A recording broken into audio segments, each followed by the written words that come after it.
Good afternoon, Facebook friends and YouTube followers. This is Rich again, back for the second video blog of the day for Thursday afternoon, September 18, 2014, around 5:35 p.m. in Billerica, Massachusetts. Some sun and clouds are battling today, highs in the 60s. Tonight's going to be a frosty night in the Merrimack Valley area of Massachusetts and New Hampshire. The growing season's probably going to be killed off in most places, so bring your plants in or vegetables because they're probably going to be frost covered tomorrow morning. And some news to report, sad news in the world of country music. Country music singer George Hamilton IV passed away at the age of 77. Prayers to his family.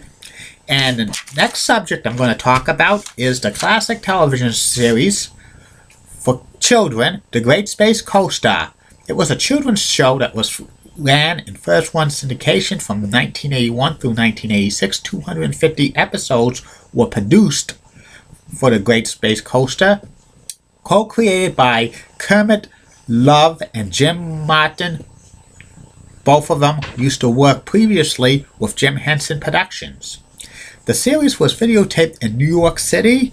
It was produced by Sun Brow Productions and Classica TV, and the premise of The Great Space Coaster was three young singers by the name of Francine, Danny, and Roy were brought to a habitat asteroid in space called the Coaster, and it was written by a clown named Basker who pilots it. The asteroid is populated by strange-looking wise-cocking puppets such as Gory Gorilla, Knock Knock the Woodpecker, Edison the Elephant, Gary Gnu.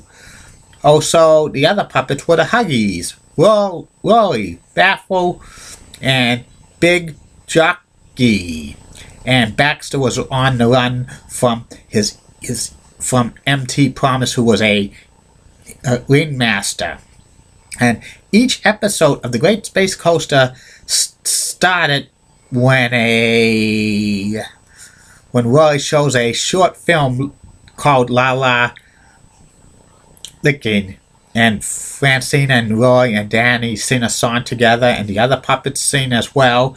And also, life lessons were learned during all the episodes of Great Space Coaster, and several well-known celebrities showed up on the Great Space Coaster over the years, such as Kathleen Turner, Henry Winkler, Sally Struthers, Mean Joe Green, and also Valerie Harper, Charlotte Ray, and so many others. And playing the three singers were Fran was played by Emily Bindina, Roy was played by Ray Stevens, and Danny was played by Chris Gifter.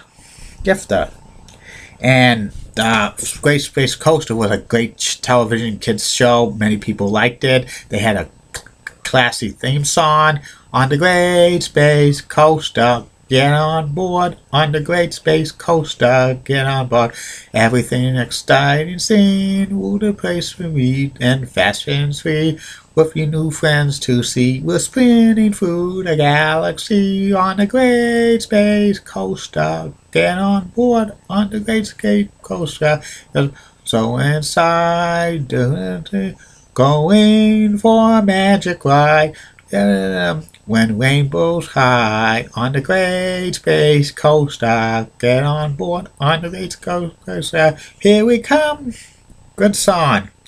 And the Great Space Coaster was seen in Boston for all 5 years. The first couple of years it was on WLVI TV 56 in Boston in the morning times. Then it went to Fox 25 for the remainder of the run. Also, reruns of the Great Space Coaster appeared on the USA network back in the mid-1980s and late 1980s, but it has not been seen since in any part of the United States of America on syndication or cable television. And the series is trying to come out on DVD, but the master Cop tapes have been shown by another production company, and they're very hard to convert because of it was cost $350 each to convert old videotapes to digital tapes, DVDs. And also there's many legal issues about it, especially about the music rights would have to be released. And if they don't get released, the music rights, they would have to do generic music. And I heard something that they have most of the episodes on like DVD, but it's going to be very hard for them to be released on DVD because of the music rights and stuff, unless if they want to do genetic music, which that's happened on several old television shows. They put genetic music on to replace the original music because sometimes they don't want to pay the money fees for it. I used to like watching the Great Space Coaster when I was a young kid. Great series, and I wish it comes on DVD one of these days. And that's about it on that. I'll be back later for the third and final video blog of the night, and it's going to be about my personality profile. It will be about the late actor comedian Paul Lynde, who was famous for being the center square on the original Hollywood Squares. See you later, Facebook friends and YouTube followers. Bye now.